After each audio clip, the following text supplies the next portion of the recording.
Hello viewers, আজকে বিকেলবেলা চলে আসলাম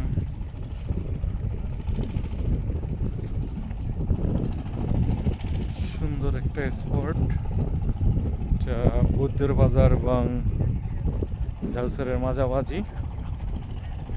চমৎকার একটা লোকেশন। আপনি নিজের চোখে না দেখলে বুঝতে পারবেন না।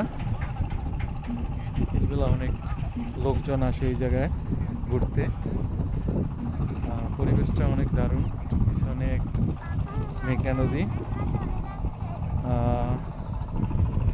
সাথে আমার মেয়ে আছে, মেজো মেয়ে আয়সাও কিনে আসছি, আমার ছোটো মেয়ে মুস্কান কিনে আসছি, জারিন কিনে আসছি। এবং দেখেন